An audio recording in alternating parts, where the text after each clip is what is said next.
La technologie du bambou assainissement a été créée il y a un peu plus de 15 ans, 20 ans.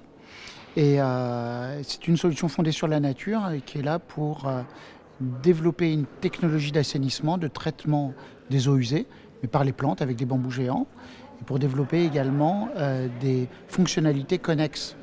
C'est-à-dire de ne pas faire que du traitement d'eau usée, de faire du traitement d'eau usée, mais également de rendre un service non seulement à la nature, mais également à l'homme, à l'emploi, à l'utilisation de ces eaux, non plus comme un problème, mais comme une ressource. Considérer les eaux usées comme une ressource, c'est finalement éliminer directement le problème, changer son regard en fait sur les eaux usées. En fait, nous avons créé un métier qui est un métier d'agriculteur dépollueur où nous produisons de la biomasse de bambou, nous produisons du rafraîchissement bioclimatique, nous produisons de la séquestration de carbone et tout ça en utilisant des eaux usées. Nous avons compris que notre solution, elle est au centre à la fois de l'industrie et de l'activité humaine en général.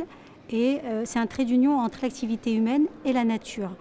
Alors qu'est-ce qui se passe? On se rend compte que pour faire de la RSE, on est obligé d'aller débloquer d'énormes budgets pour pouvoir faire du sociétal, de l'environnemental, du social, etc.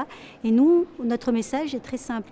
On dit, venez, vous avez des budgets déjà existants dans l'entreprise. Il suffit simplement d'examiner vos process, par exemple les process de production. Vous avez certainement des eaux à gérer parce que toute activité humaine génère des eaux usées.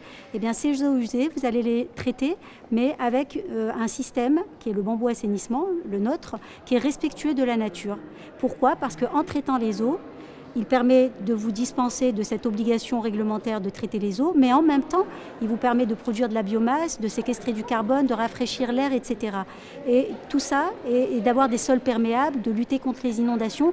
Donc beaucoup d'externalités positives, alors qu'à la base, on avait besoin simplement de traiter les eaux et que le budget, il était déjà présent. Il fallait simplement penser à choisir la bonne solution. Moi, je remercie déjà ProDurable de nous avoir redonné une tribune voilà, assez grande. Nous sommes une start-up et c'est pas négligeable.